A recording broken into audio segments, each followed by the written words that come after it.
Estamos começando, ou retornando, né? Vamos começar a compartilhar aqui.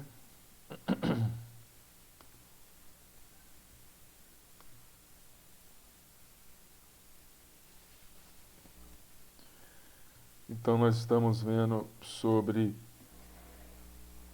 a teoria de valência.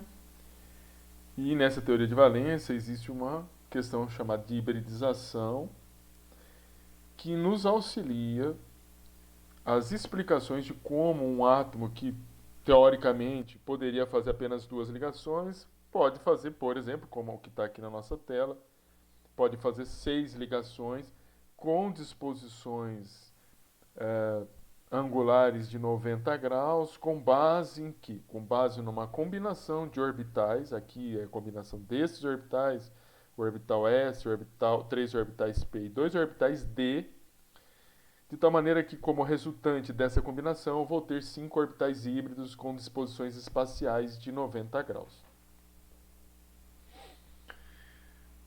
Veja que essas questões da hibridização, elas chegam também em compostos aromáticos. Vocês vão verificar em química orgânica, isso daí provavelmente vocês vão ter no segundo semestre, ou segundo semestre, no segundo período ou no terceiro período, uma disciplina que chama química orgânica, que trabalha com compostos orgânicos. Aqui eu estou mostrando para vocês um composto orgânico que é benzeno, altamente tóxico, cancerígeno, etc. 6 átomos de carbono, 3 ligações duplas. Essas ligações elas acabam se delocalizando ao longo do anel de 6 membros. Então, perceba que uma hora a ligação está aqui, do lado esquerdo, e eu estou mostrando aqui, outra hora ela volta para o direito, ela anda pelo anel. Anda significa que ela se deslocaliza ao longo do anel. Veja que para existir essa substância, também nós precisamos ter hibridização. Olha só como são as coisas. O átomo de carbono, como eu disse para vocês, tem aqui 6 elétrons, 2 elétrons no orbital S, 2 elétrons no orbital 2S, 2 elétrons no orbital 2P. Acontece que no orbital S, aqui é a camada de valência, né? Camada 2, eu tenho 2 elétrons no orbital S, e eu tenho 2 elétrons no orbital P. O orbital S preenchido, o orbital P não. O orbital P ele está semi-preenchido. Eu tenho a possibilidade, olhando para essa distribuição, de que o átomo de carbono possa fazer 2 ligações. Mas se você observar essa molécula, o átomo de carbono aqui, aonde estou apontando, ele está fazendo uma ligação, mais 2, 3 ligações, e aqui do celular mais 4 ligações. Precisa haver alguma mudança, porque senão isso daí não... Enfim, a gente não consegue explicar por que está acontecendo isso. Novamente, se a gente, na camada 2, não dá para ter orbitais D de dado, mas nós temos aqui um orbital P vazio, e nós podemos promover um elétron do orbital S para o orbital P. E aí nós vamos liberar 4 elétrons para poder fazer 4 ligações. Mas veja, eu estou olhando para esse carbono. Esse carbono está fazendo uma ligação simples aqui, que é uma ligação sigma, uma outra ligação sigma aqui, e aqui eu tenho dupla ligação, sendo que uma é sigma, outra é π. Então, se a gente manter o orbital PZ sem hibridizar, ou seja, aqui esse orbital em vermelho é o orbital PZ, e nós hibridizarmos o orbital SPXPY, ou seja, nós vamos combinar 3 orbitais, vamos fazer a hibridização de 3 orbitais, é uma hibridação sp2, nós vamos conseguir essa distribuição aqui, porque quando você faz uma hibridização sp2, você acaba tendo esse ângulo de 120 graus, que é justamente esses ângulos aqui. Então, isso permite com que os átomos de carbono se juntem com esses ângulos e que façam a ligação dupla, que seria a junção desses 2 orbitais mais esses 2 orbitais,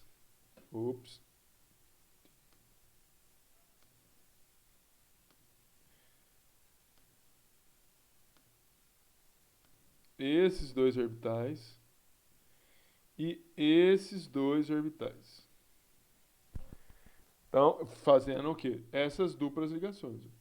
E por que está demonstrando isso na forma de um círculo? Porque como elas... O que acontece? Essa dupla ligação passa para cá, essa dupla ligação passa para cá.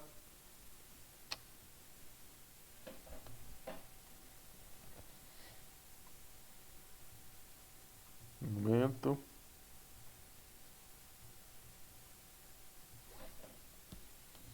Essa dupla ligação passa para cá. E essa dupla ligação passa para cá. Quando acontece isso, a dupla ligação continua caminhando. Ela vai e passa para cá. Ela vai e passa para cá. Ela vai e passa para cá. Ora, isso aqui, esse movimento, essa delocalização de elétrons é chamada de ressonância.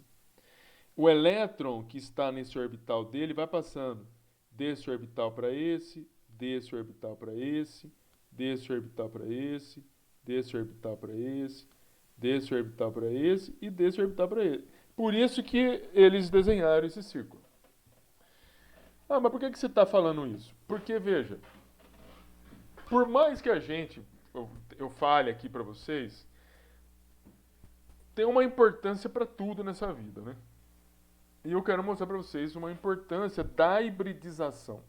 Para algo que é dentro dos sentidos. Todos os sentidos nossos são importantes, né? Tanto o olfato quanto a visão, enfim, todos. Mas dentre todos que são importantes, a visão é muito importante, muito. Dentre todas as que nós temos, a visão é muito importante. Se é que a gente pode, né, estabelecer um grau de prioridade. E eu vou falar para vocês por que é importante a hibridização e a ligação π para a visão. Veja, num processo de visão, preste bastante atenção. Deixa eu ver aqui. Num processo de visão, primeira coisa que num processo de visão, o objeto que você olha, sempre ele é projetado no seu nervo óptico, na sua retina, de ponta cabeça, por incrível que pareça. Sempre. E sempre, imagino, eu não sei se vocês sempre ouviram falar que vitamina A era importante para os olhos, ou que cenoura era importante para os olhos. Vocês são dessa época? Que falava que cenoura é bom para os olhos, ou que tem outros alimentos que são bons para os olhos, ou que vitamina A é bom para os olhos. Já ouviram isso? Sim, minha avó o tempo todo fala isso. Come verdura, meu filho, que é bom para os olhos. Né? O que acontece? Vou falar a respeito da cenoura, que fala que é bom para os olhos. Cenoura, ela apresenta um componente chamado de beta-caroteno. É essa estrutura pequenininha que você está vendo aqui. Essa estrutura pequenininha, quando você come, ela vai para o seu fígado. No seu fígado, ela sofre um processo de biotransformação. O seu fígado é como um reator. O seu fígado é como se fosse um reator, um biodigestor. Ele entra no seu fígado, ele vai provocar algumas alterações moleculares.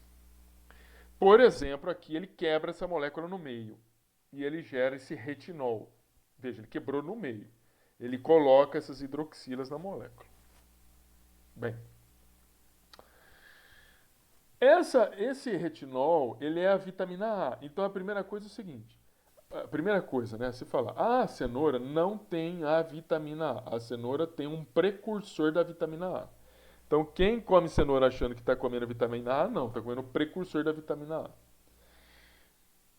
Esse retinol que é gerado, que é a vitamina A, quando ele é presente no nosso organismo existe uma enzima chamada de retinol desidrogenase. Esse retinol desidrogenase provoca uma oxidação desse grupo aqui. Ó. É um grupo álcool. Vai gerar um aldeído. Percebe que antes você tem um oxigênio ligado no hidrogênio, daí esse oxigênio ligado no hidrogênio vira uma ligação dupla. Perceba que essa molécula ela tem uma sucessão de ligações sigma e pi, sigma, sigma-pi, sigma, sigma-pi, ou seja, a ligação simples, dupla, simples, dupla. E depois tem esse grupo aldeído. Essa molécula é chamada de 11-transretinal. E ela vai ficar armazenada no seu olho. O que acontece?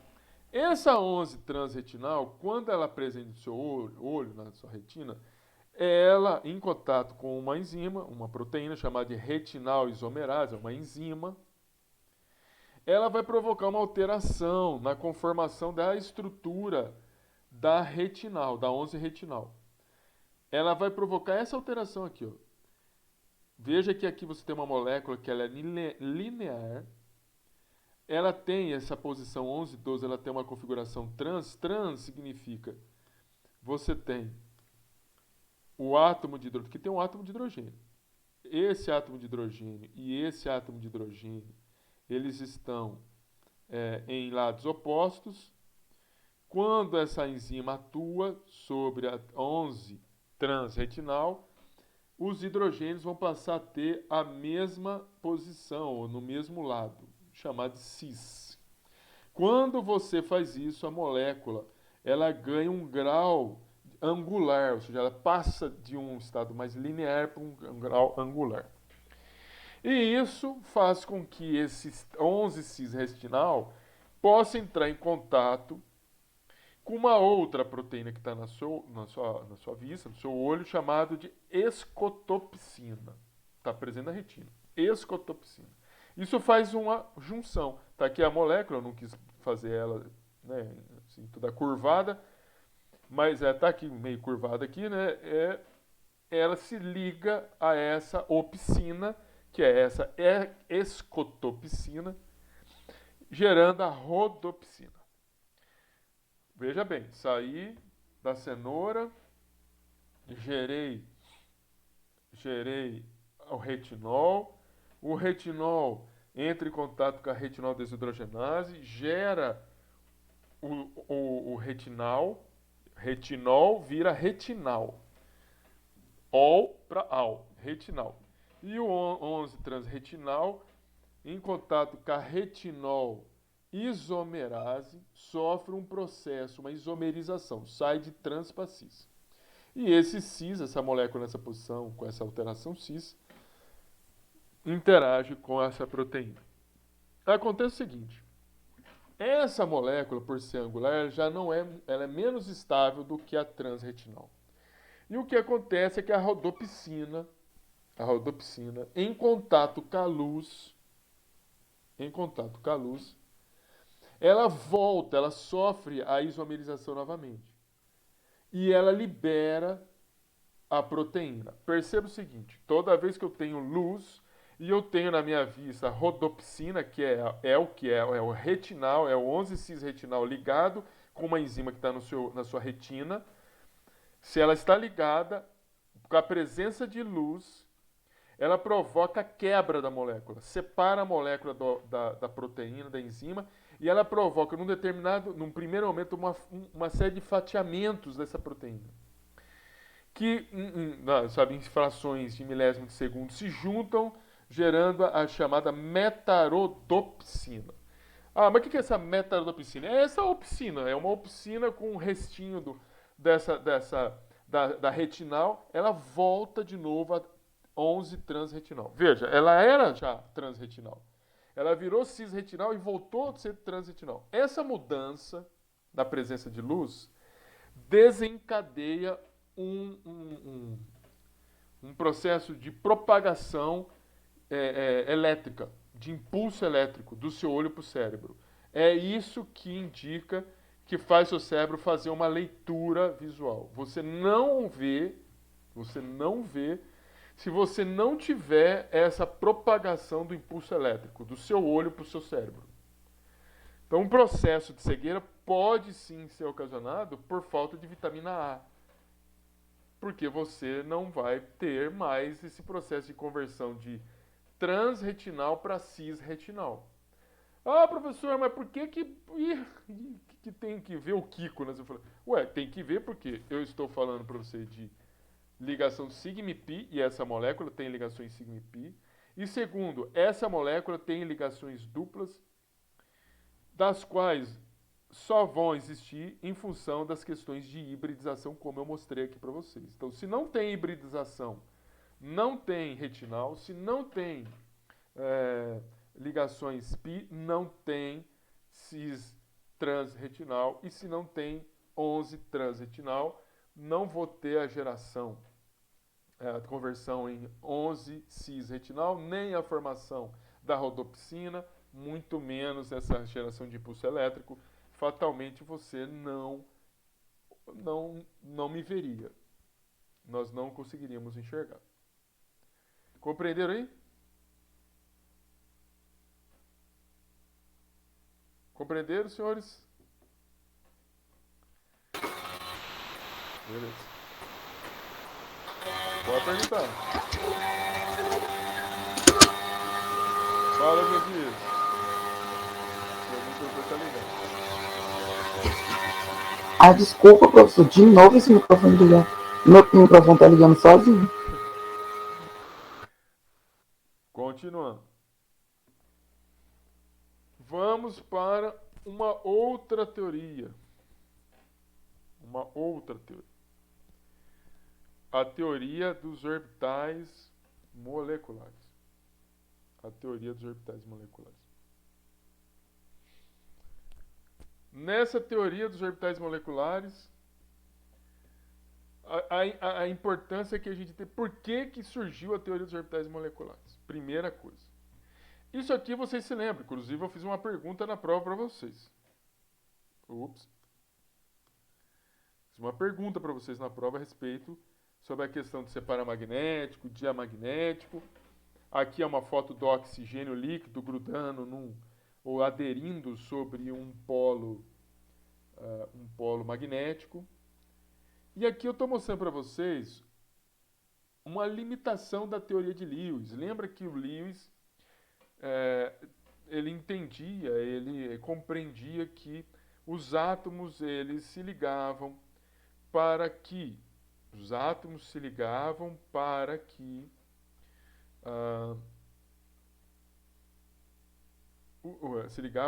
pudessem atingir uma configuração eletrônica de um gás nobre.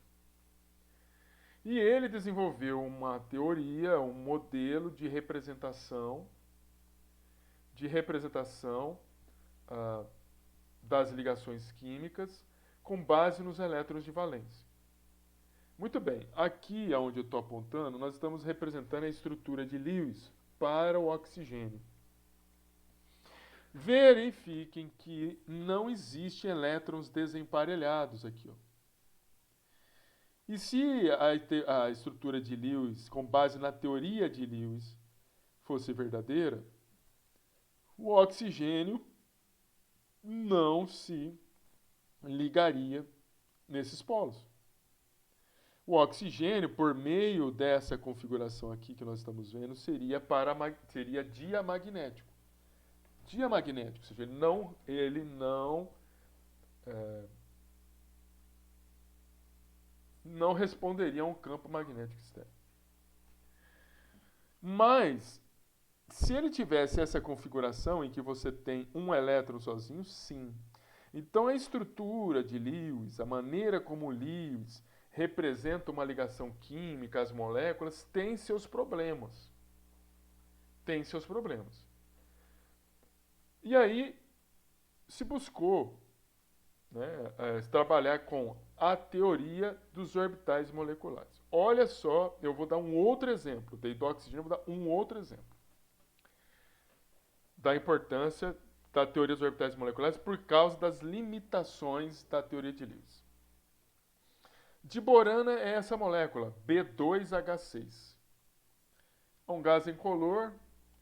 Vamos ver quantos elétrons eles têm. Tem um boro, né? Boro é um átomo que tem 5 elétrons. 3 elétrons na camada de valência, só que eu tenho 2 átomos de boro, então são 6 elétrons. O hidrogênio, que tem apenas um elétron. Esse 1 elétron vezes 6, porque são 6 elétrons, total de 12 elétrons. Muito bem.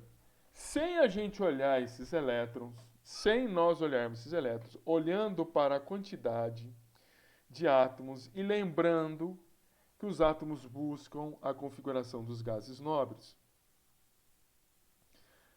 Fatalmente, nós teríamos essa de borana dessa forma aqui. Ó. Conte comigo. Boro, 2, 4, 6, 8. 2, 4, 6, 8. E os hidrogênios, 2 elétrons. Veja que eu tenho 3 hidrogênios com mais 3, 6 e 2 boros.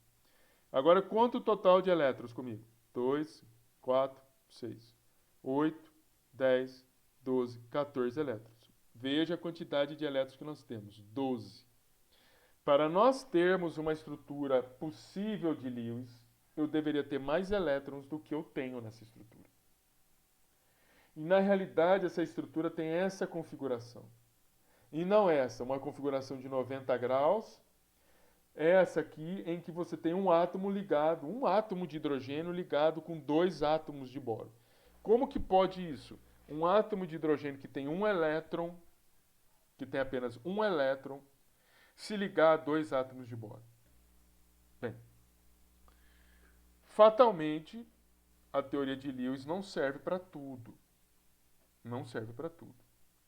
Mas eu preciso falar de duas coisas. Por isso que a gente utiliza a teoria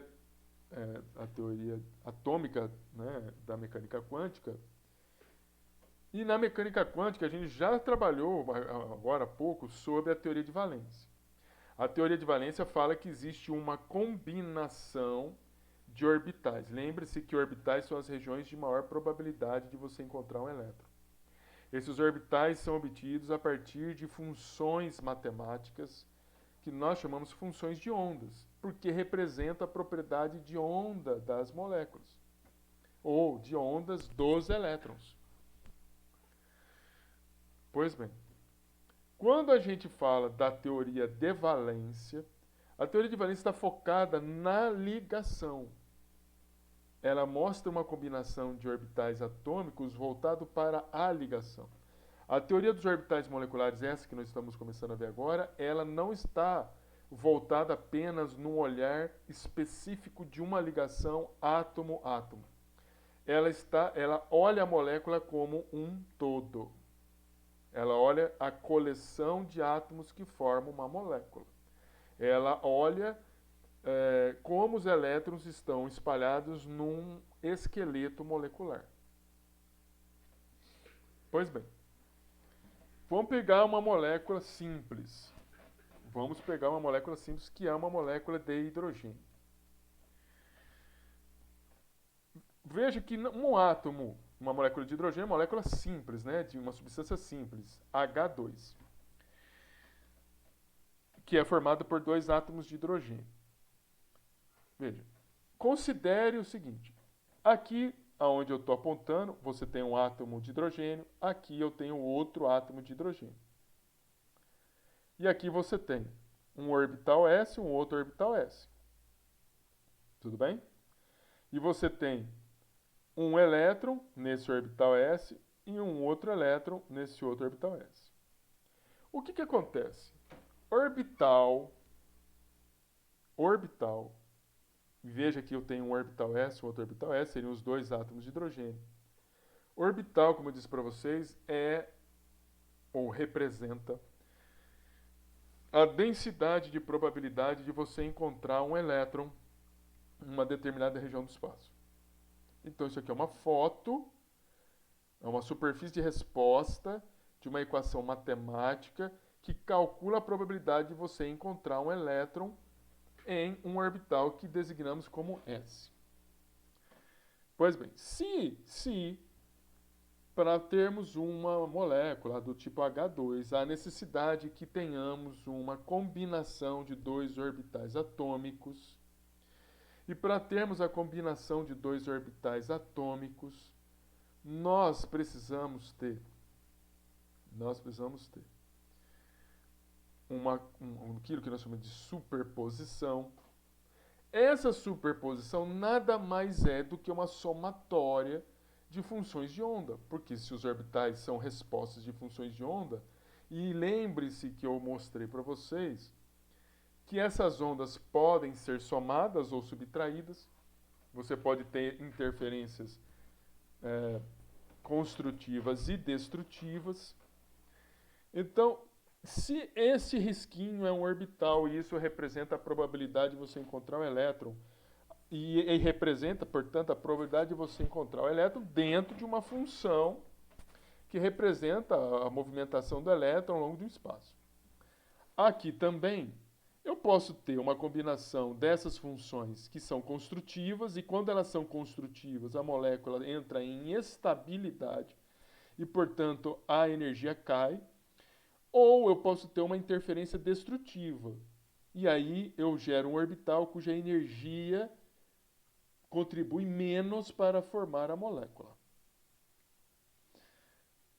Bem, novamente, o que esses riscos representam, o que isso aqui representa e o que isso aqui representa? Veja, desse lado eu tenho um orbital atômico de um átomo de hidrogênio, desse outro lado aqui eu represento um outro orbital atômico de um outro átomo de hidrogênio, e aqui no meio eu represento o orbital molecular, é um orbital da molécula de hidrogênio. A molécula de hidrogênio tem dois orbitais, um orbital que nós chamamos ligante, que contribui de menor energia, que contribui para a estabilidade e a formação da molécula, que está representado aqui. Percebam que a probabilidade dos elétrons ela aumenta. Aqui você tem dois orbitais, aqui eu tenho uma junção, ou antiligante. Veja que eles estão separados, que contribuem menos para a formação da molécula. Até aí, tudo bem?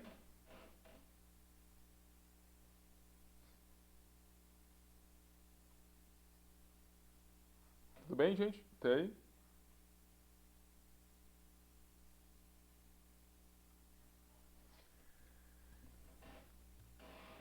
Pois bem.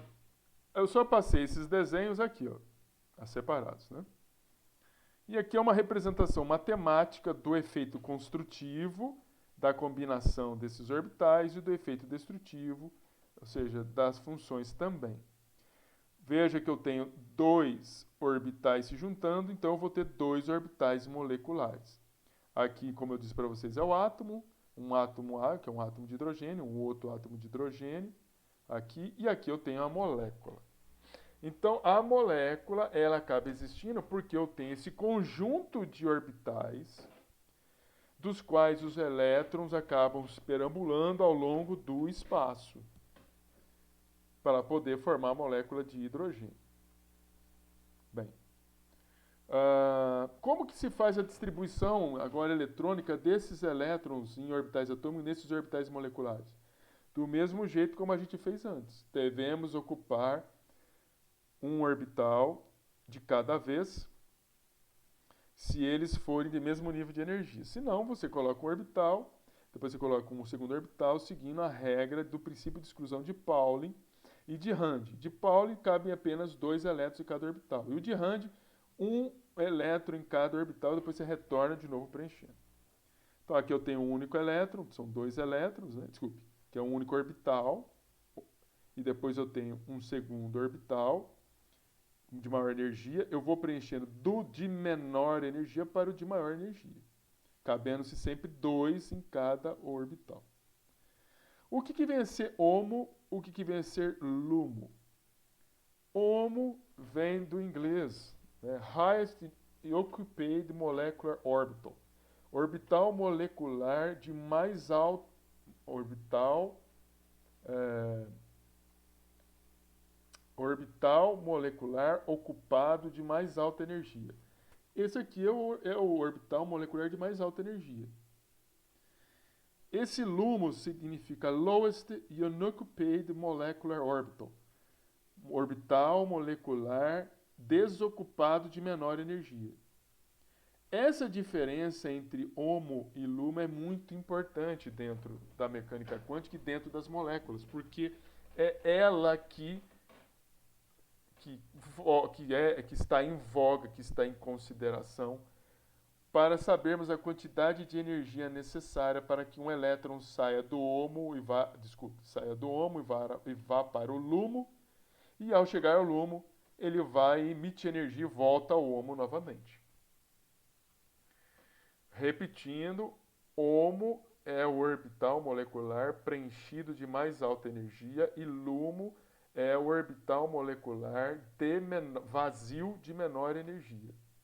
Importantes ambos porque essa diferença de energia está e deve ser levada em consideração para a transição de elétrons de um orbital de menor energia para um de maior energia, que ao retornar ao estado fundamental emite luz. Tudo bem? Ei, Alex, boa noite. Tudo bem, gente? Muito bem. Veja que esse orbital, do mesmo jeito que eu falei lá atrás, que uma ligação sigma é uma ligação simples, aqui a junção desses orbitais gera um orbital molecular que propicia uma ligação sigma. Por isso que ele é chamado de um orbital sigma aqui. Sigma 1s. Sigma porque é uma ligação simples. 1s porque foi uma junção de um orbital S com outro orbital S. Por isso que tem esse 1s. Isso aqui é uma indicação de um orbital, um orbital molecular ligante. E o de cima, por causa desse asterisco, é indicativo de orbital antiligante. Então, toda vez que você tiver uma representação simbólica de orbital e você vê um asterisco, significa que ele é um orbital antiligante. Se não tiver asterisco, ele não é um orbital antiligante. Orbitais antiligantes são orbitais que não contribuem para, ou contribuem pouco, para que os átomos se liguem, enquanto os orbitais ligantes contribuem mais. Uma coisa também importante a ser dita, que vocês precisam saber, é sobre o que se chama ordem de ligação. Ordem de ligação é um número que se calcula pegando o número de elétrons nos orbitais ligantes menos o número de elétrons em orbitais não ligantes. E aí a gente divide por 2. Então eu pego o número de elétrons em orbitais ligantes, eu tenho 2 elétrons. O número de elétrons em orbitais antiligantes eu tenho 0. E divido por 2, 1. Quanto maior for esse número, mais forte ou mais estável é a ligação, né, entre os átomos e menor é o comprimento de ligação. Significa que os átomos vão estar mais próximos, mais ligados e, portanto, o comprimento de ligação é menor. Uma ordem de ligação de valor 0 é indicativo de que os átomos não se ligam. Uma ordem de ligação de ordem 0 é significativo que os átomos não se ligam. Agora, qualquer resultado, uma ordem que 0, ele é um indicativo de que a substância possa se ligar. Isso significa o seguinte, isso é importante.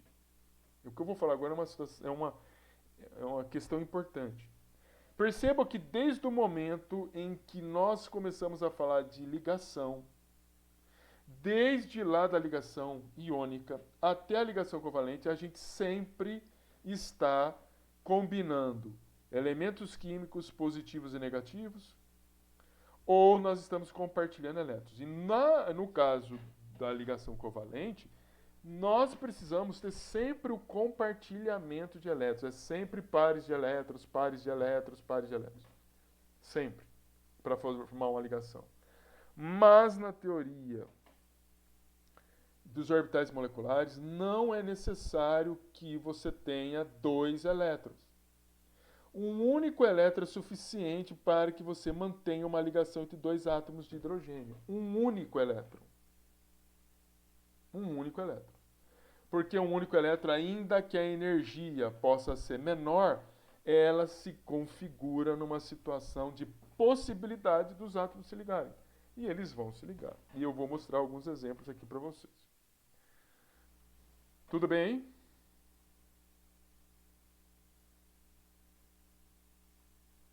Tudo bem, gente?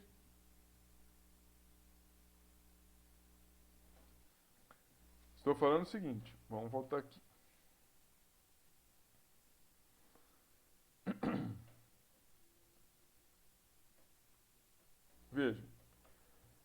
Isso aqui é uma estrutura de Lewis.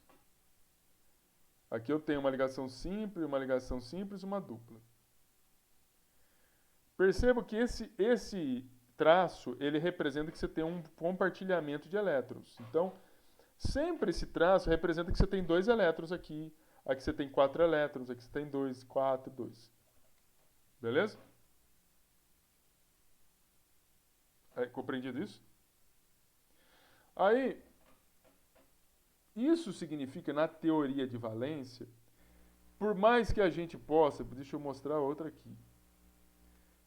Veja, compartilhamento de elétrons, 2 elétrons. Ó. Compartilhamento de elétrons, 2 elétrons. Isso passa uma ideia que uma ligação química ela só é formada quando você tem um compartilhamento de 2 elétrons. Mas veja, isso é uma característica da teoria de valência. Quando a gente está na teoria dos orbitais moleculares, é possível que você tenha uma ligação onde você tem apenas um único elétron. Vou te mostrar aqui, olha, o boro com orbital vazio, compartilhando um elétron, que é o elétron do átomo de hidrogênio. Um elétron, veja que você não tem 2. Esse átomo de hidrogênio está compartilhando aqui. Mas com esse não, é um elétron. Isso é possível? É possível. É possível. Na teoria dos orbitais moleculares é possível, porque na teoria dos orbitais moleculares nós não estamos preocupados com essa visão da ligação átomo por átomo. A gente não fica olhando ligação átomo por átomo, a gente vê a ligação de maneira geral. E de maneira geral, o que eu preciso? Eu preciso ter elétrons em orbitais ligantes. E se eu tenho elétrons em orbitais ligantes, os átomos vão estar ligados. Tendo 2 elétrons ou tendo 1 elétron nesse orbital. É isso que eu estou falando para vocês. Beleza?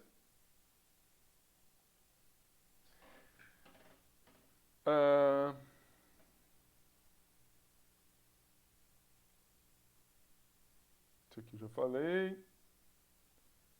Também já falei. Então, olha só, vamos pegar um exemplo. Vamos pegar um exemplo aqui. O hélio. Hélio é um gás nobre. Vamos ver se existe a molécula hélio 2.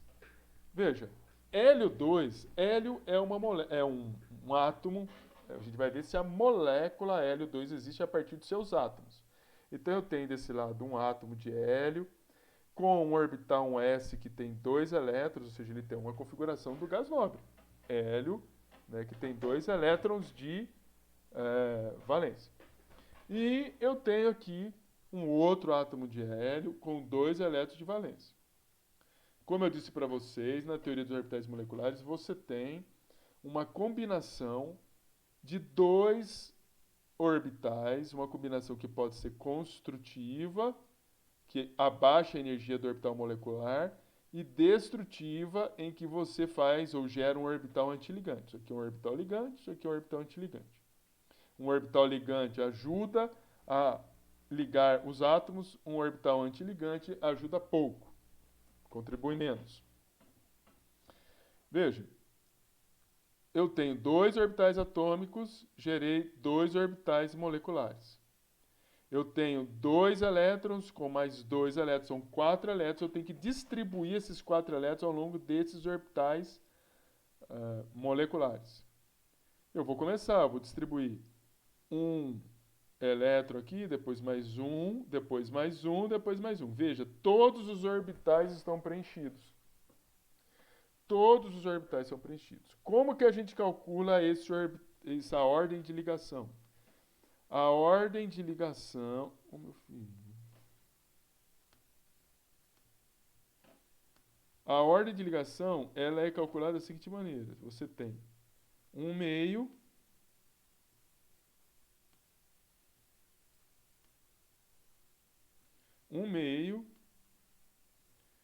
Nós vamos fazer a somatória agora. Número de elétrons em orbitais, a somatória do número de elétrons em orbitais ligantes, eu tenho 2, menos o número de elétrons em orbitais antiligantes, 2.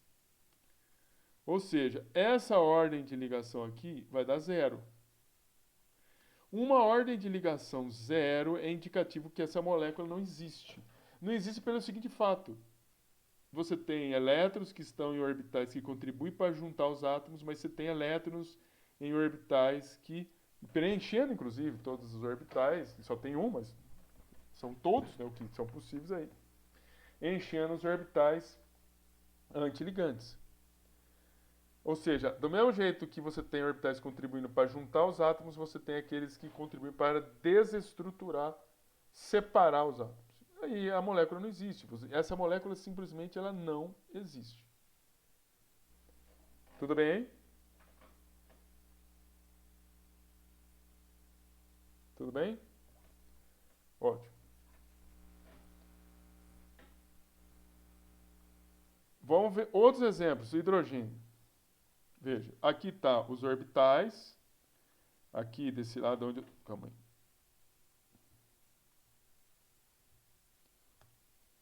Aqui eu tenho, né, um orbital atômico. Aqui eu tenho outro orbital atômico. E aqui eu tenho o orbital molecular ligante e o orbital molecular antiligante. Átomo de hidrogênio. Hidrogênio são 2 átomos, então eu teria um elétron em cada um dos átomos. Distribuindo esses elétrons, eles ficariam nesse orbital sigma 1s. Sigma porque é uma ligação simples. Veja, esses elétrons nessa forma nós já vimos, eles estão emparelhados. Ele não é paramagnético, ele é diamagnético. Então é um diamagnetismo, ou seja, o hidrogênio não vai corresponder ou não vai responder a um campo externo. A ordem de ligação aqui é 1. Beleza? 1. Tá, aqui é a energia de ligação, o comprimento de ligação. Mas essa molécula existe.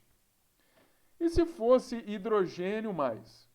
Hidrogênio mais significa que você vai perder um elétron. Perceba que eu vou ter só um elétron. Passa a ser paramagnético. A ordem de ligação é meio. Ou seja, ele passa a ter uma energia de ligação metade de uma molécula com 2 elétrons. Metade. E aí o comprimento de ligação aumenta. Porque se você diminui a força entre os átomos, você vai aumentar o distanciamento entre elas. Entre os átomos. Hélio 2+. Hélio 2 a gente já viu, que é 0. Ordem de ligação.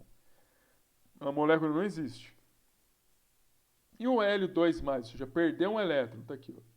Perdeu um elétron, novamente, é paramagnético. A ordem de ligação vai ser meio, também aqui. E, novamente, você vai ter metade de uma energia de ligação, ou possível energia de ligação, com o aumento do comprimento de ligação. Tudo bem, gente? Compreendido?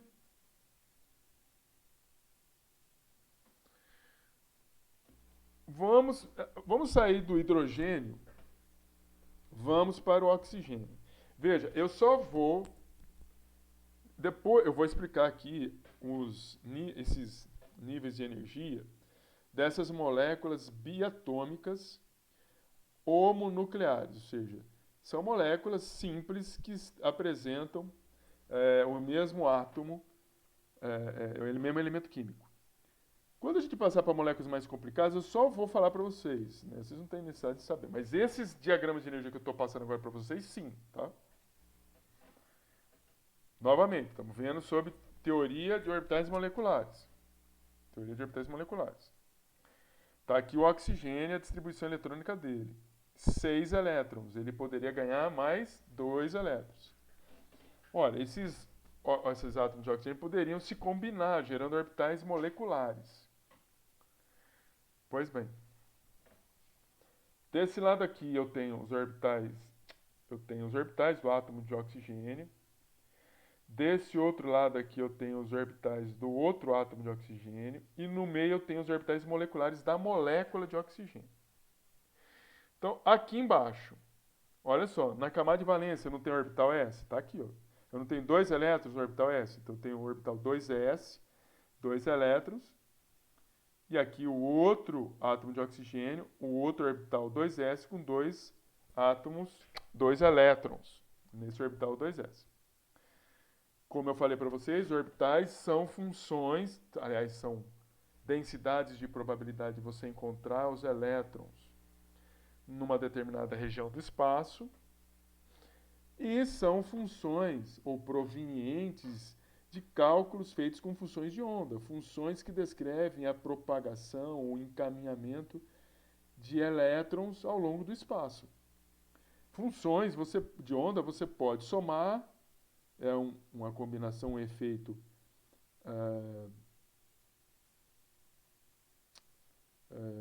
uma combinação construtiva, né? Mas você pode ter uma interação destrutiva, ou seja, você pode subtrair e gerar um orbital de maior energia.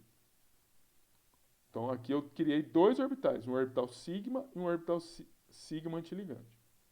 Mas o oxigênio tem também orbitais p. Tem orbitais p.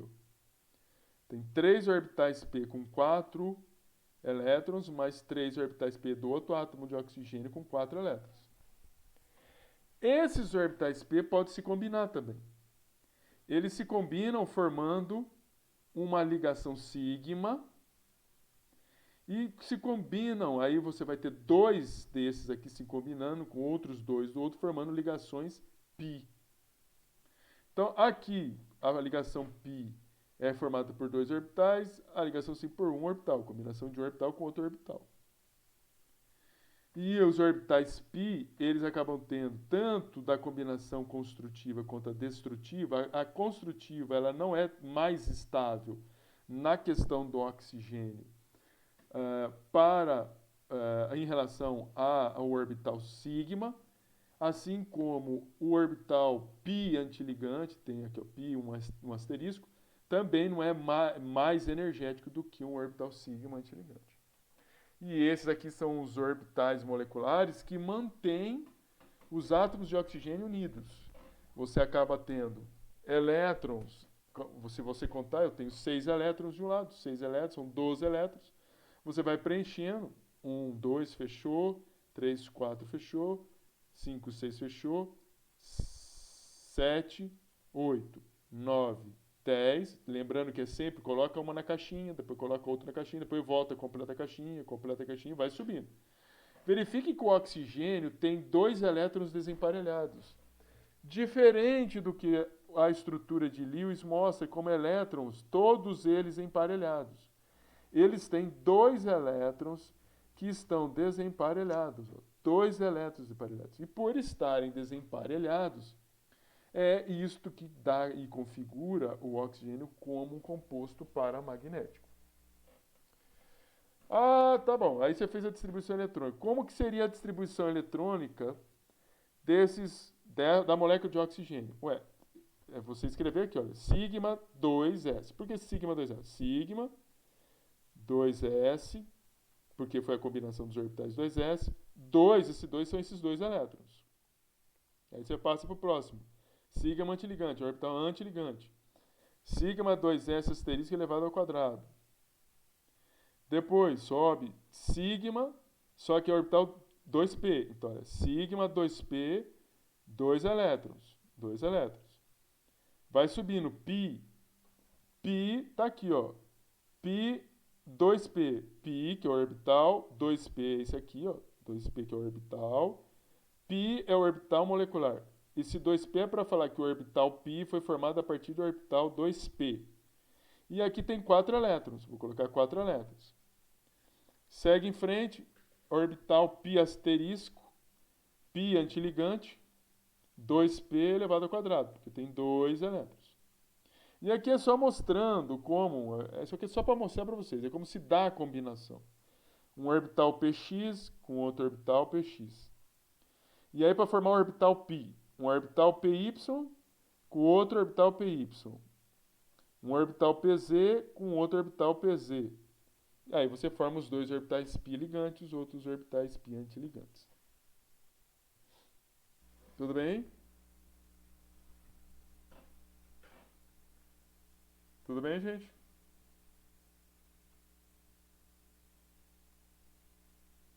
Meus filhos, vocês estão aí? Sim. Obrigado. Estamos, mas nem tanto. Assim. Vamos lá. Aqui é só para mostrar essa combinação, como seria o orbital molecular dessa combinação de dois orbitais atômicos. Então eu tenho aqui um orbital P, aqui um orbital P se soma ao outro orbital P, gerando esse orbital molecular. E esse é só para mostrar para vocês, tá? Isso aqui é um orbital P subtraindo-se de outro orbital P, ou seja, uma combinação destrutiva, gerando esse orbital molecular destrutivo. Vocês vejam que ele tem um nó aqui, plano nodal, a probabilidade zero de você ter encontrar elétron.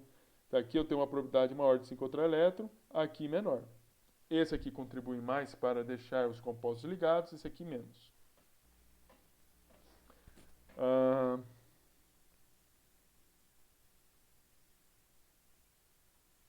Sim, e aqui mostrando a combinação dos orbitais P para formar a ligação π. Veja, são orbitais PZ na vertical, eles se combinam em cima e embaixo e vão gerar esse orbital molecular. E isso aqui é um orbital molecular ligante e o orbital molecular antiligante. Veja que esse aqui permite com que os orbitais se liguem lateralmente. Esse aqui não, você tem um plano nodal que separa eles. Então, o de cima ajuda a separar os átomos, o de baixo ajuda a unir os átomos. Tudo bem?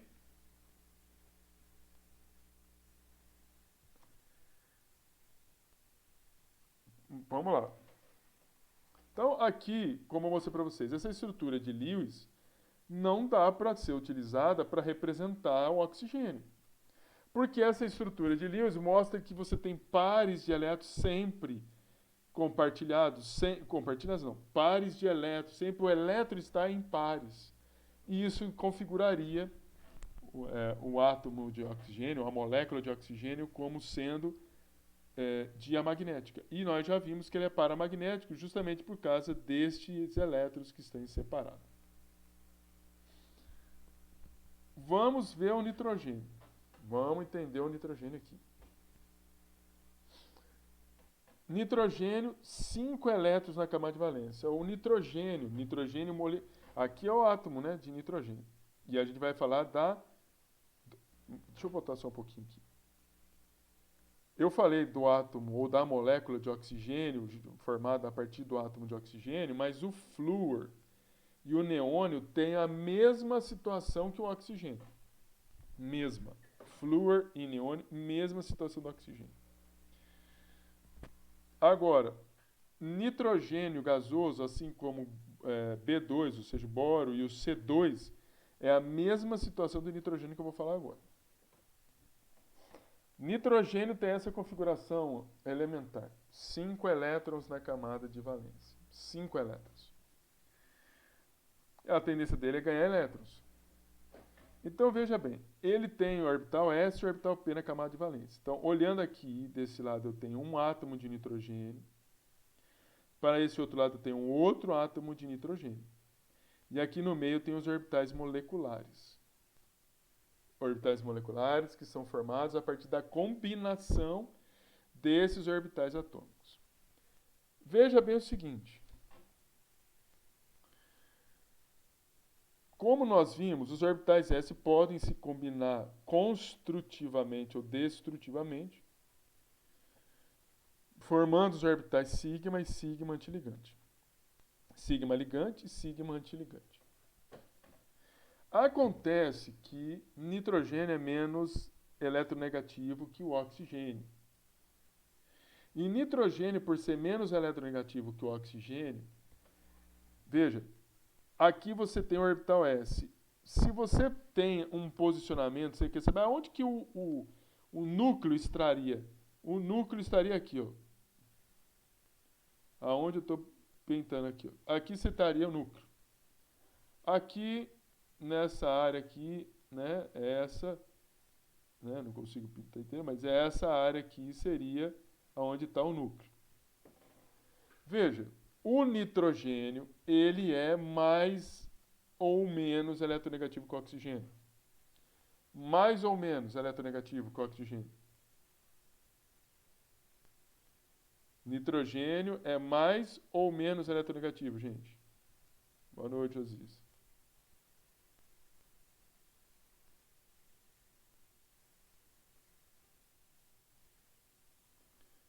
Menos, exatamente. Menos eletronegativo. Ó, por ser menos eletronegativo, por ele ser menos eletronegativo, o que acontece? Por ser menos eletronegativo, o núcleo que está aqui vai, veja bem, por ser menos eletronegativo, significa que o núcleo, a ação do núcleo sobre esses elétrons é menor. É menor. E por ser menor, esse orbital S vai também se juntar, ele tem a capacidade de se juntar com esse orbital ou com um dos orbitais P. E quando isso acontece, isso aumenta o orbital, a energia do orbital sigma. Então veja, aqui no átomo de oxigênio, o orbital sigma está logo depois desse orbital sigma antiligante. No nitrogênio, esse orbital aqui, ó, ele vai passar para ficar aqui em cima e o orbital π vai descer. Ele desce em termos de energia porque esse orbital vai aumentar a energia. Vai aumentar por quê? Vai aumentar porque o orbital S, por ter um pouco mais de energia no nitrogênio do que no oxigênio, tem capacidade de se combinar com o orbital P. E isso sobe a energia desse orbital sigma e baixa a energia do orbital π. Essa é a única diferença, mas é significativo, porque a hora que você vai preencher os orbitais, você sempre o preenche pela sequência. E você vai ter aqui os orbitais, então. Veja, eu tenho 3 elétrons aqui mais 2, 5. 5 elétrons nesse átomo, está aqui, né? O orbital atômico do nitrogênio. Então, esse elemento nitrogênio, átomo de nitrogênio, tem 5 elétrons. 2, 3, 4, 5 elétrons num átomo, mais 5 são 10 elétrons que você precisa distribuir nesses orbitais moleculares. 2, 4, 6, 8, 10 elétrons. Aonde que está o HOMO e o LUMO? O HOMO é o orbital de maior energia, esse aqui, ó. Esse aqui, que é o LUMO, porque é o último orbital. E o LUMO, que é o de menor energia, esse aqui. Como que a gente representa essa distribuição eletrônica? Sigma 2s está aqui com 2 elétrons. 2 elétrons, está aqui os 2 elétrons. Deixa eu mudar aqui.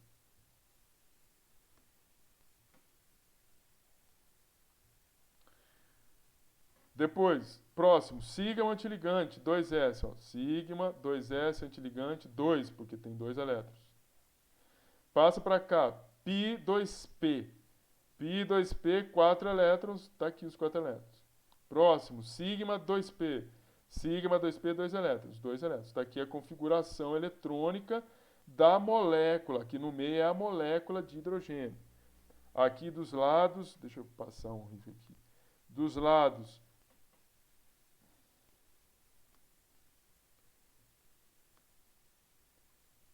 aqui do lado eu tenho o átomo, aqui o átomo, no meio a molécula. E a ordem de ligação eu já falei para vocês que é metade do número de elétrons ligantes. Vamos ver, somatório dos elétrons ligantes. 2. O que tiver asterisco não é ligante. O que não tiver é ligante. Então aquele que não tem asterisco é ligante. Então tem aqui, ó, 2 elétrons aqui, mais 4 aqui, 6, mais 2, 8 elétrons. 8 elétrons. Ó. Orbitais antiligantes, 2 elétrons aqui, 2 elétrons. 8 menos 2, 6. 6 dividido por 2, 3. A ordem de ligação, 3. Isso é indicativo de que a estrutura ela é bem resistente, bem forte e bastante estável. E isso é uma forma de representação também do B2 e do C2. Tudo bem, gente?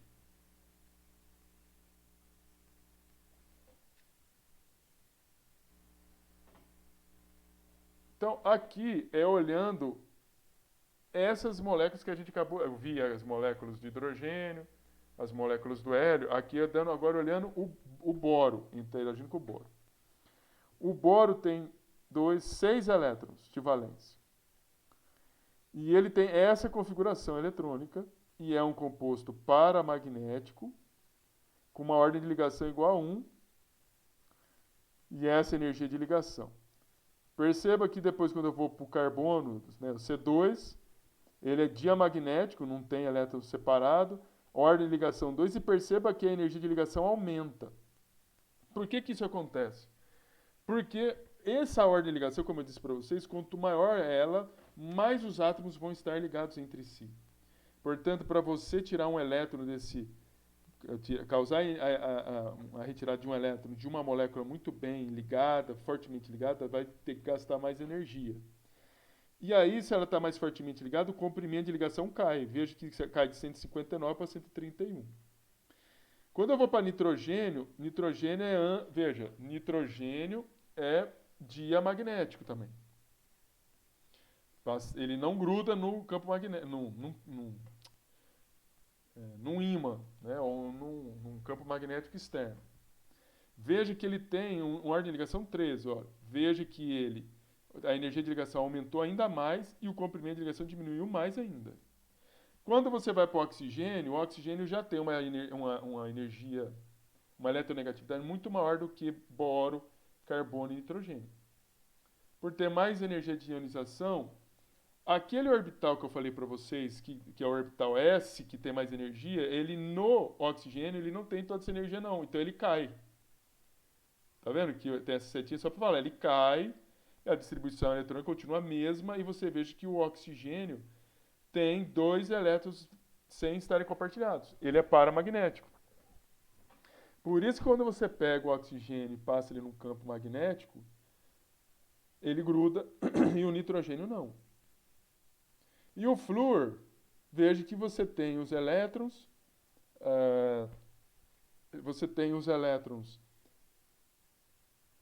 emparelhados. Como eles estão emparelhados, eles são diamagnéticos, não vão grudar, né, num campo, ou não vão grudar num polo de um campo magnético externo. Veja que aqui a ordem de ligação é 1, do oxigênio é 2. Veja que só para cair por 1 já cai também a energia de ligação e o comprimento de ligação aumenta. Beleza, gente?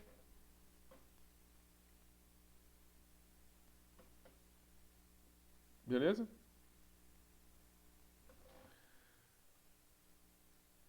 Agora, veja, isso até aqui eu preciso que vocês saibam. Tá? Eu preciso que vocês saibam isso. Num primeiro momento, imagino eu que vocês possam achar uma dificuldade nisso. E o que eu vou mostrar a partir de agora é só para vocês saberem, tá? É assim, para vocês conhecerem, vocês saberem que nem tudo é mil maravilhas. Não vou comprar isso aqui em prova, mas vocês precisam saber.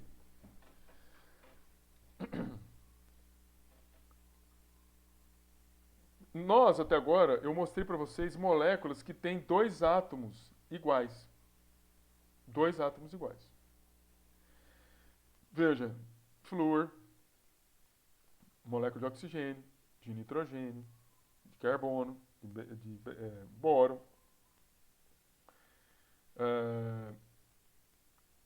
Aqui, de hidrogênio 2+, hélio 2+. Agora, e quando nós temos uma combinação de 2 átomos diferentes como ácido clorídrico, como que a gente faz? De que maneira que nós fazemos? Aí nós temos que verificar, gente, a contribuição de cada um desses átomos nesse compartilhamento. Por que contribuição? Veja, vou colocar aqui.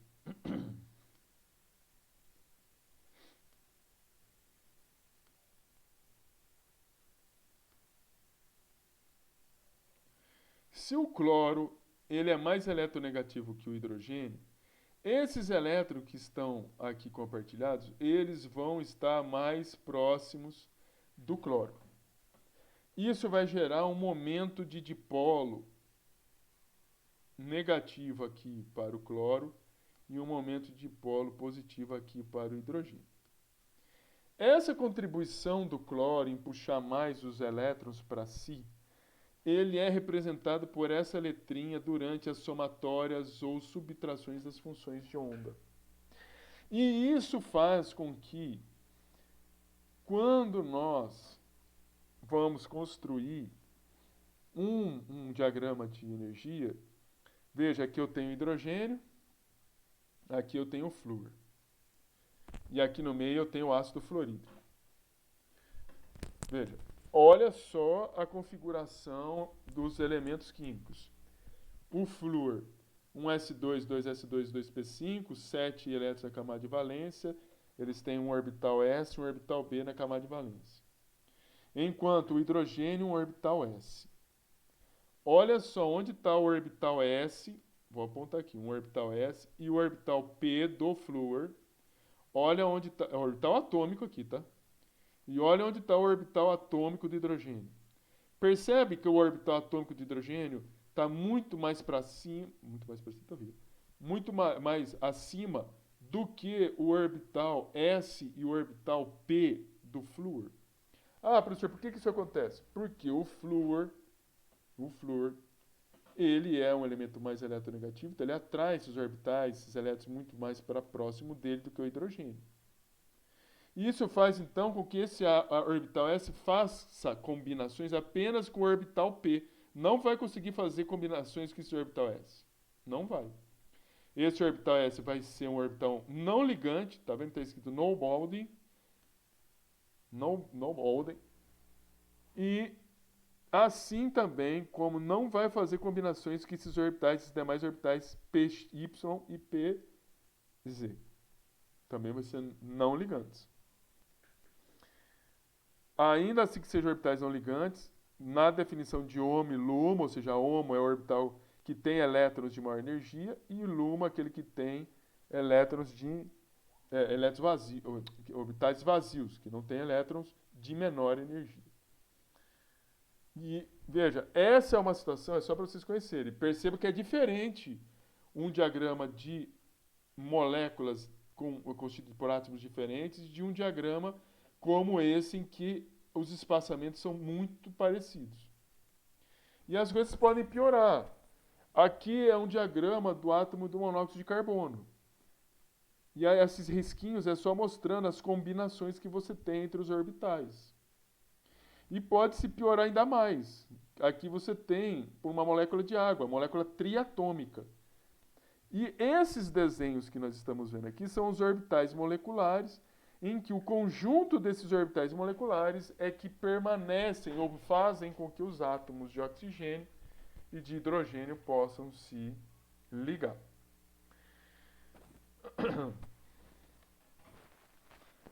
Também temos nós vimos a teoria de valência para o átomo, né, para o composto de benzeno.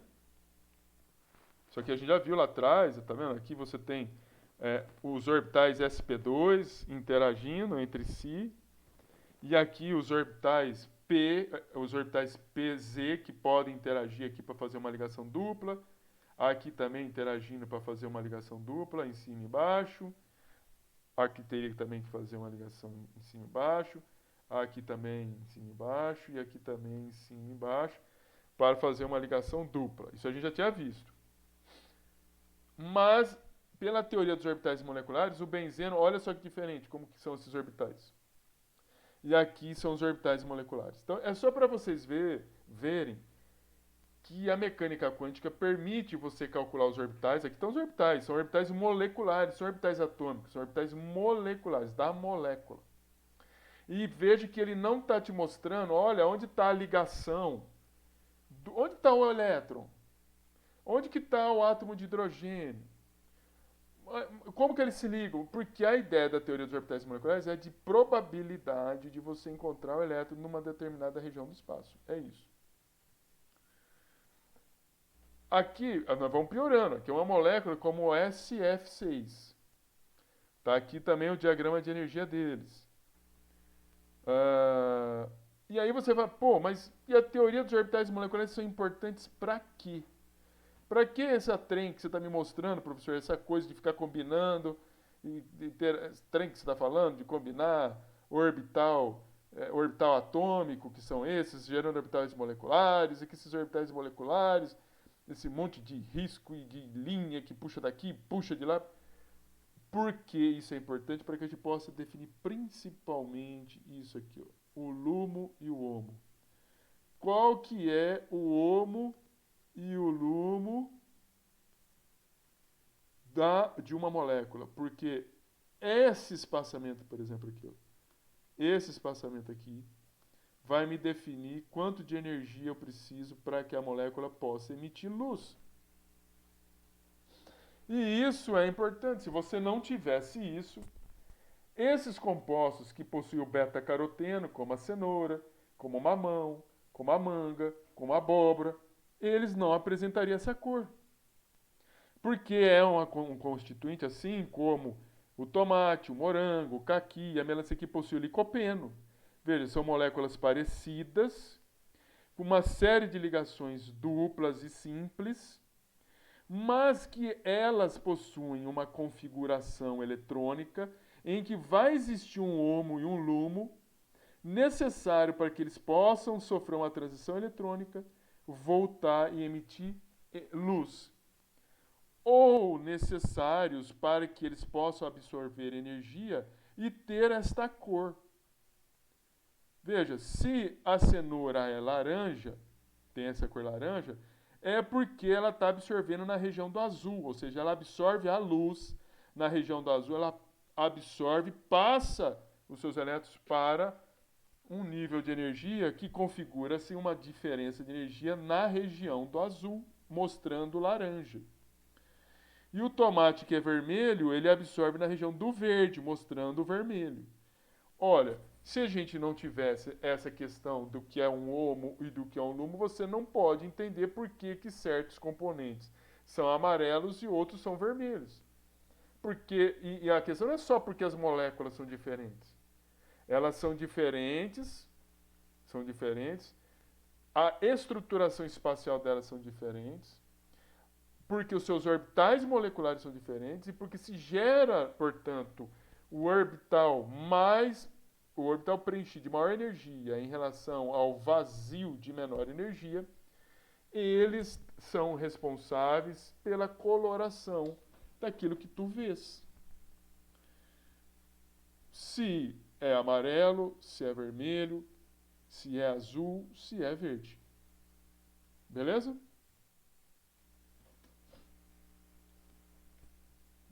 Podemos dizer que sim, Bruno. Podemos dizer que sim. Vocês compreenderam isso que eu falei para vocês? Bem, o que eu vou fazer agora? Não vou falar de interações intermoleculares, que é um assunto importante, vou falar na próxima aula, vou fazer alguns exercícios aqui. O que a gente viu hoje, antes de fazer o exercício? Eu falei de 3 teorias para vocês. Acabei com a teoria de Lewis, falando sobre a teoria da repulsão dos pares de elétrons da camada de valência. Essa teoria da repulsão dos pares de elétrons da camada de valência, ela te dá a possibilidade, quando você faz uma estrutura de Lewis, de configurar a sua estrutura com ângulos.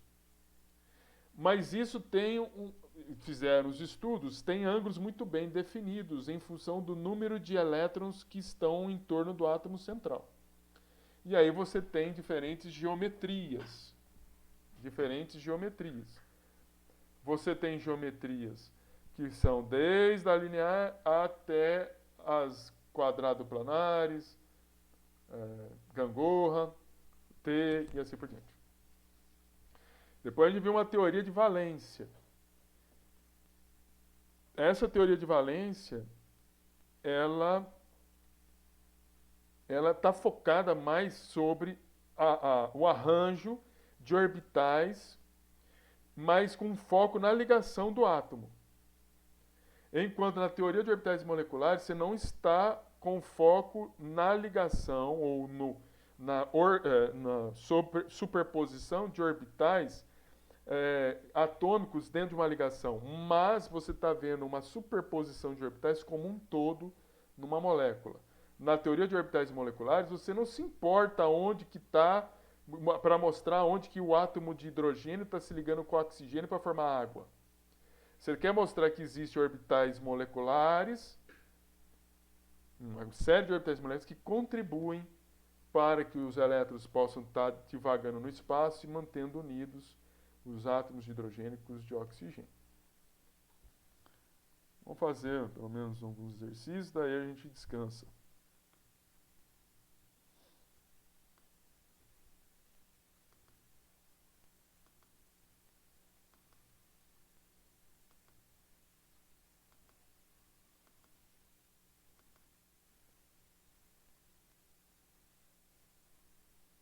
Deixa eu só fazer um trem aqui.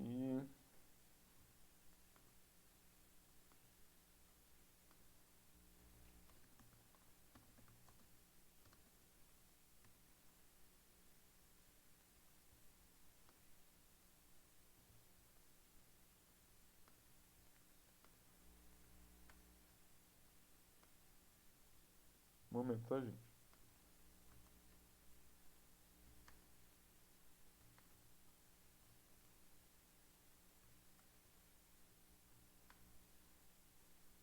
Estou fazendo meu quadro, minha lousa.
Vamos lá. Vou cortar isso aqui. Vamos fazer a correção. Descreva sucintamente o modelo de ligação iônica. Sendo assim, como você explicaria a necessidade do sódio e do cloro interagirem por meio de uma ligação iônica?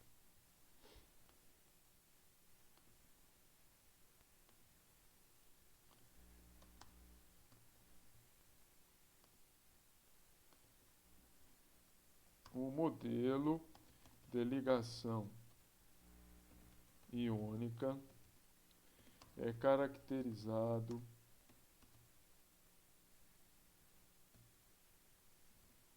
pela interação entre espécies carregadas de cargas diferentes por meio de atrações eletrostáticas.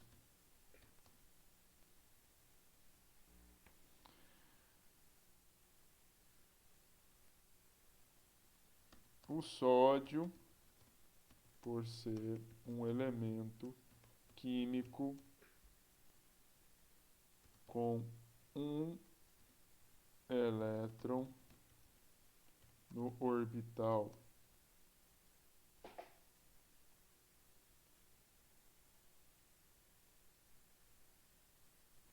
no orbital 2s, é isso mesmo? One moment, please.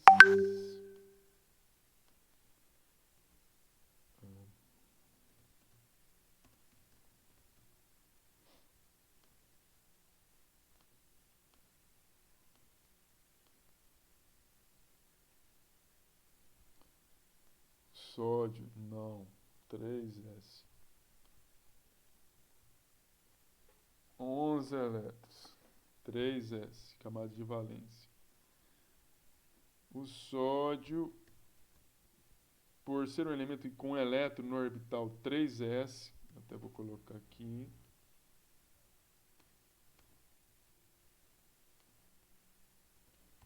não apresenta uma configuração de gás nobre, já que sua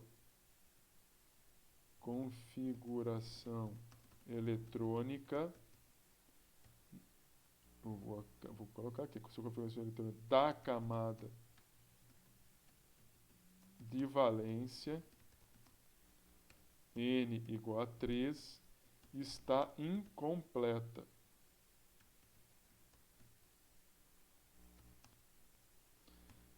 Já o cloro é um elemento químico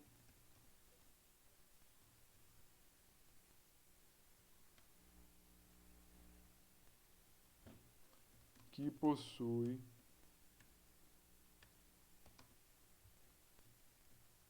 cloro 17, 3s2, 3p5, que possui 7 elétrons na camada 3, 3s2, 3p5.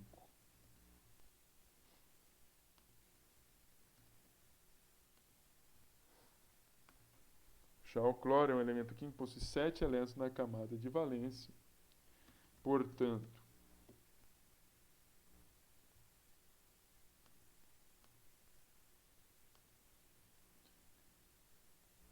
necessitando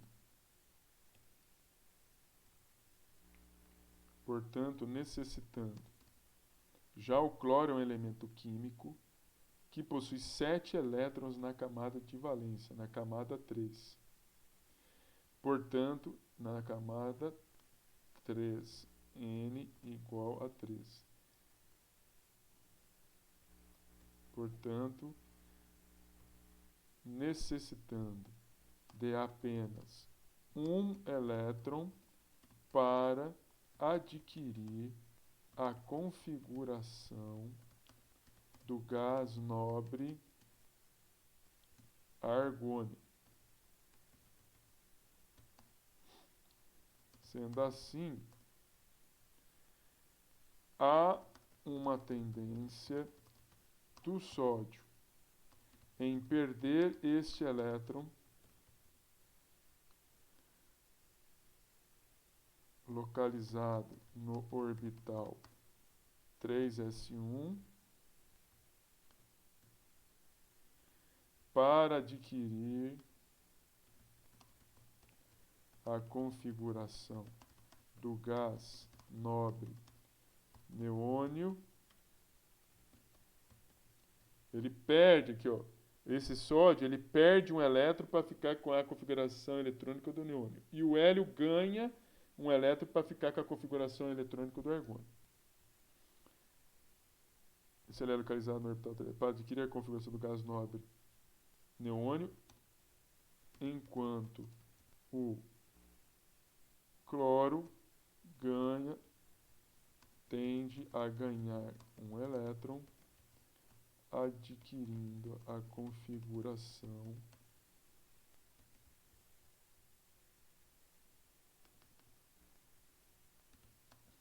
do argônio. Isso faz com que o sódio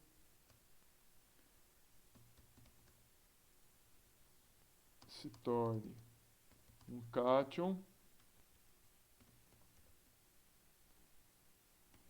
Na+, e o Cl em um ânion, Cl-, que interagirão por meio de atrações eletrostáticas,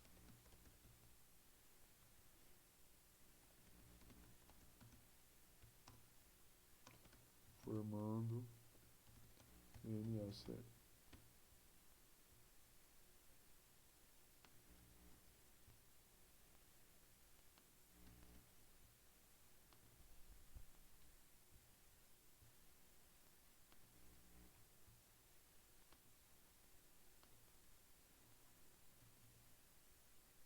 Tudo bem? Tudo bem nessa resposta? Continuemos. Abaixo temos o retículo cristalino do iodeto de sódio. Defina qual tipo de retículo cristalino do iodeto de sódio, quantos íons Na+, e I- temos nessa célula unitária. Olha só. Esse retículo é chamado de, primeiro, retículo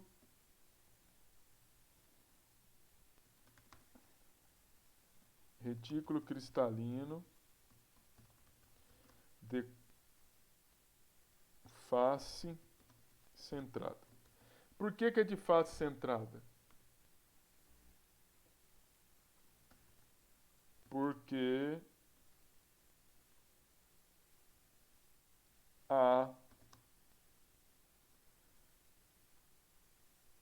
ânions, há 8 ânions nos 8 vértices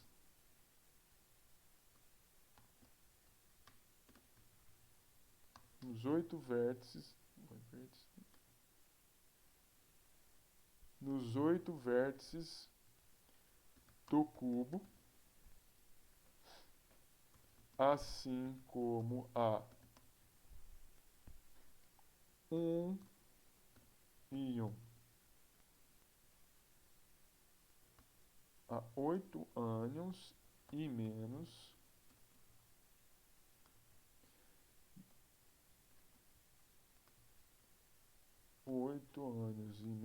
por que não está ficando lá em cima?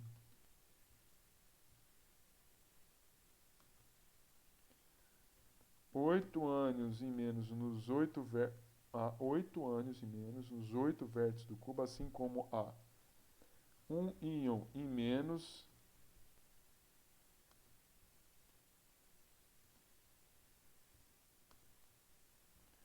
em cada vértice, não, em cada face do cubo. Aí ele pediu para a gente verificar quantos ânions e cátions tem nessa célula unitária. Então vamos contando para os íons Na+. Veja, eu tenho aqui para os íons Na+, vou colocar aqui, vértice.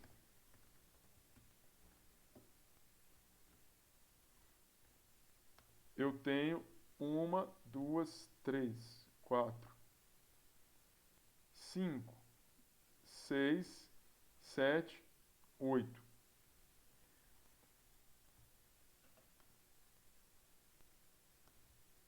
Uma, 2, 3, 4, 5, 6, 7, 8. Então, eu tenho 8 íons Na+, nos vértices, e eu tenho que multiplicar isso por 1/8, porque cada íon que tiver no vértice, ele está sendo compartilhado com 8 outras células unitárias. Isso aí a gente viu no início, em que eu mostrei uma figura para vocês com vários cubinhos um em cima do outro. Quando você faz essa multiplicação, isso aqui vai gerar um íon Na+.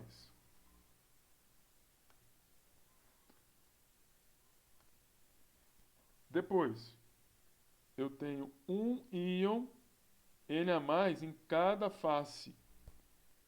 São 6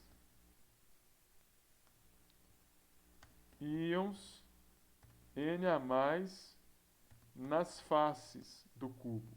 Só que cada um dessas bolinhas que estão nas faces, olha, uma bolinha aqui, outra aqui embaixo, outra aqui, outra lá no fundo e outra aqui. São 6. Só que cada uma dessas 6, elas compartilham com 2 células unitárias. Isso aqui vai resultar em 3 íons Na+.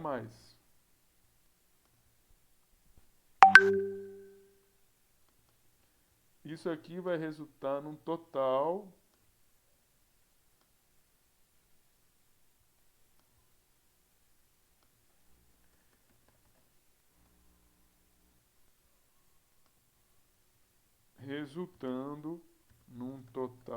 de 4 íons Na+ na célula unitária. B.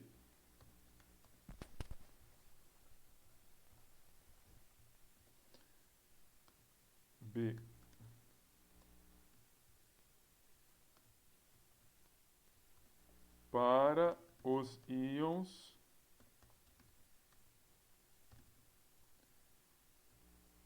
I-. Para os íons I-, nós vamos... Ó, I- está aqui, nas arestas. Arestas aqui no meio, entre os vértices, né? Eu tenho uma, 2, 3, 4. Agora eu vou na parte do meio aqui do cubo. 5, 6, 7, 8. E agora eu vou na parte de baixo. 9, 10, 11, 12. Então você tem 12 íons e menos nas arestas. Só que cada um desses que estão na aresta, cada um desse aqui que está na aresta,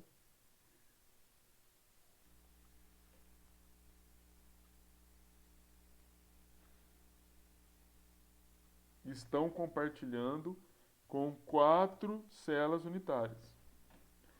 Esta bolinha aqui, ó, ela está compartilhando com um cubo que está aqui do lado, mas tem mais 2 cubos aqui para cima. Por isso que é dividido por 4.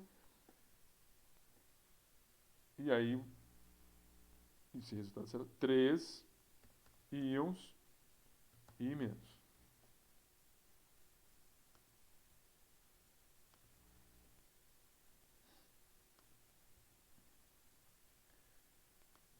Também temos um íon e menos lá no meio. Esse aqui, ó, que está lá no meio do cubo, ele está inteiro. Um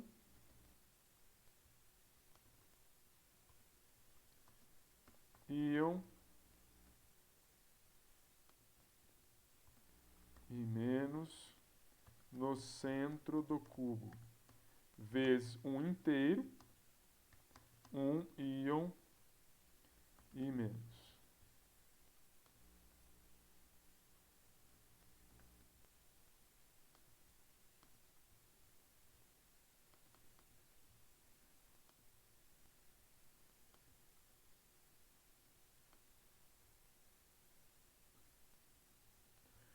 E aí, como resultado,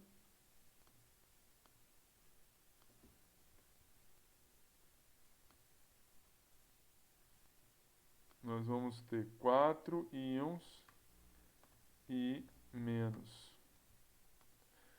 Ora, para você representar isso, significa, seria 4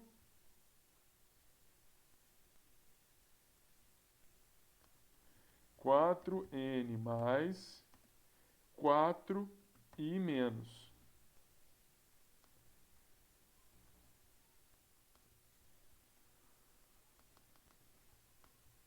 E o que acontece? Nós, para simplificarmos,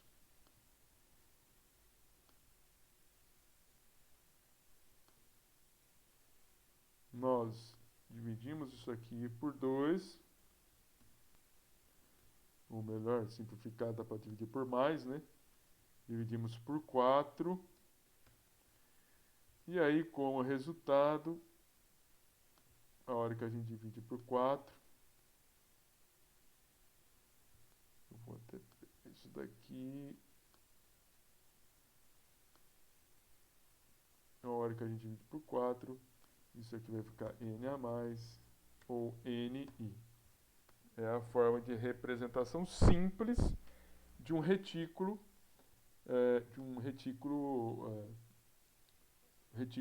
de um composto iônico. Deixa eu só fazer um negócio aqui. Essa aqui é a forma simplificada. Cadê vocês aqui? Tudo bem aí, gente? Dúvidas aí de como determinar isso? Estou dando uma revisão para vocês aqui. Depois,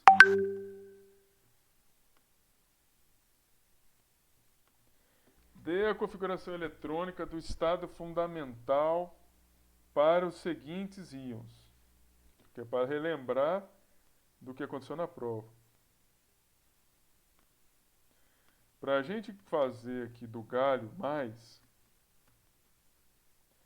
nós precisamos fazer a distribuição do galho normal, do galho neutro.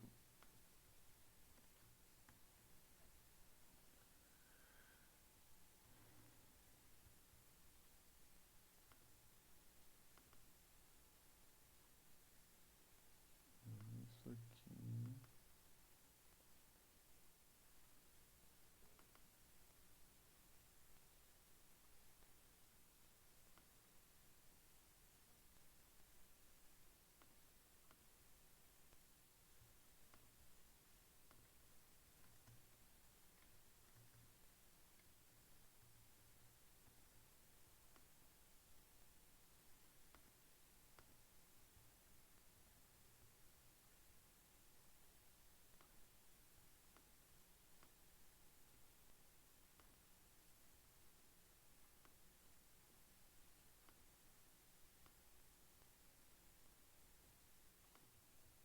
Vamos lá.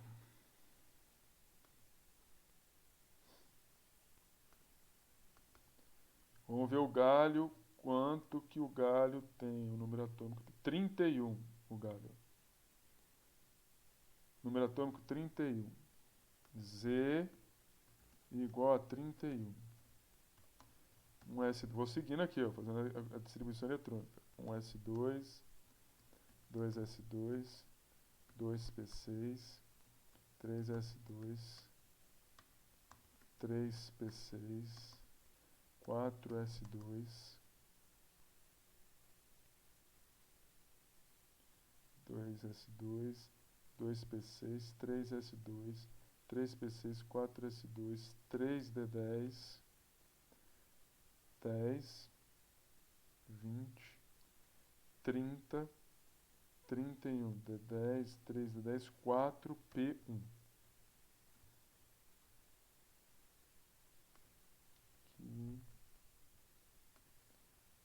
Aqui.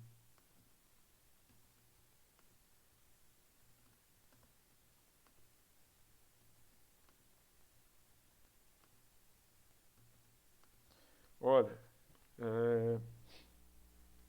primeira coisa, a gente tem que identificar onde que é a camada de valência, né? A camada de valência tá aqui, ó. 4s, 4p, 3 elétrons de valência. Agora vamos fazer o galho mais.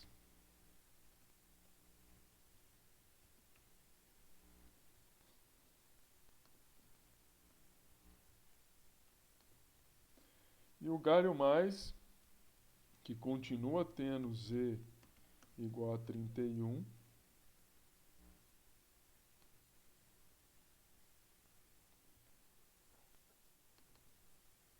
vai ter essa configuração aqui.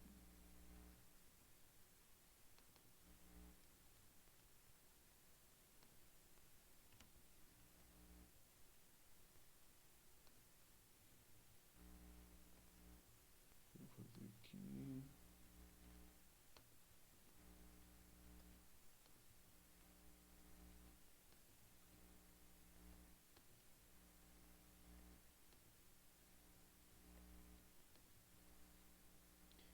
Veja, qual que é a diferença agora? O galho mais eu vou perder um elétron.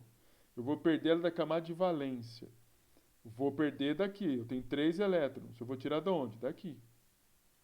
Esse elétron, este orbital 4p vai sumir. Essa é a configuração do galho mais. Vamos ver o selênio.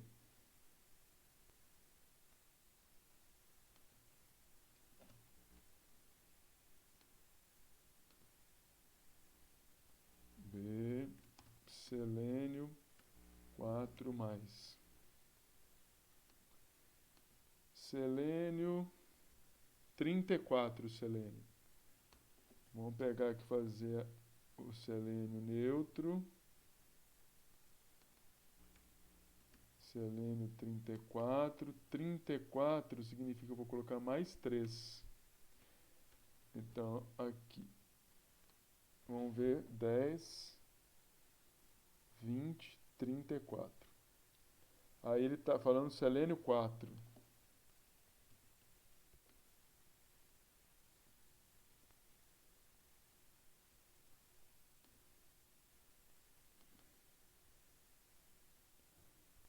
Selênio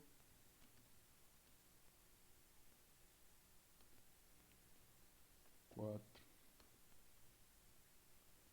34.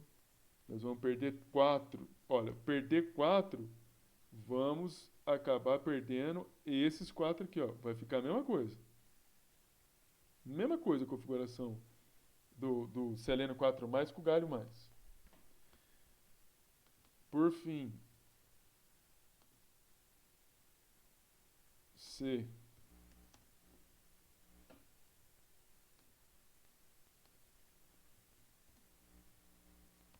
Bromo 3 mais.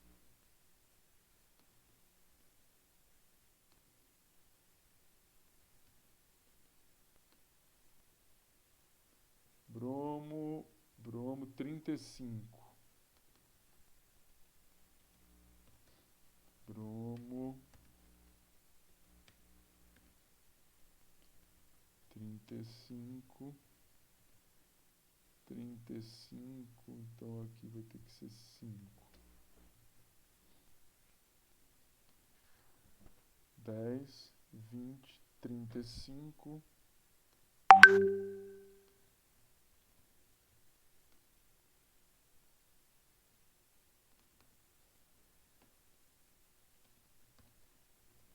Bromo. Aí ele quer bromo 3 mais. Bromo 3 mais 35. Aqui, olha, a gente vai perder elétrons daqui, ó. Do 4p5 nós vamos perder 3 elétrons. 4p2. Essa é a distribuição. Deixa eu ver se eu fiz alguma coisa errada. Vai perder 4 elétrons. Aqui perdeu 4 elétrons. Perdeu 1 elétron. Aqui ele perdeu 3 elétrons. Vai perder 3 elétrons. Vai perder daqui. Cadê os senhores? Tudo bem aí, gente? Aqui é tranquilo, né? Isso, é porque vocês precisam fazer essa configuração eletrônica certinho para aquilo que a gente vai fazer os outros exercícios. Por isso que eu coloquei esse exercício aqui. Gente, se vocês não tiverem dúvida, nós estamos encerrando a aula aqui. Na semana que vem, eu devo falar uns pouquinhos minutos falando de interações intermoleculares. Aí a gente vai fazer exercício. E eu corrigindo a prova, eu também corrijo a prova com vocês, tá bom? Mas desejar para vocês um final de sexta-feira, um bom descanso, um bom sábado, um bom domingo para vocês, viu? Sextou, graças a Deus. Boa noite. Podem descansar. Bom trabalho, bom descanso para vocês aí. Boa noite, Ângela. Boa noite, Vanete. Boa noite, Thaisa, Ângela.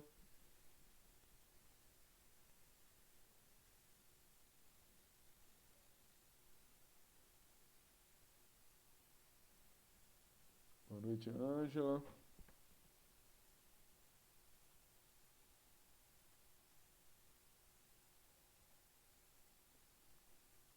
Ingrid, José Vitor, vocês têm alguma dúvida?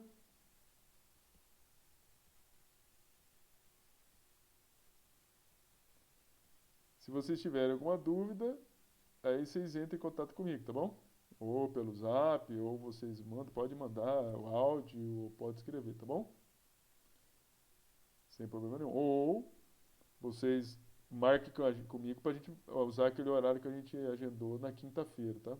O horário de atendimento, tá bom? Bom final de semana. Ops. Boa noite, José Vitor. Qualquer coisa, vocês entrem em contato aí. Tchau, Ingrid. Bom final de semana. Estamos encerrando aqui, tá bom? Abraço a todos vocês e aqueles que acompanharam a gente também. Estamos encerrando.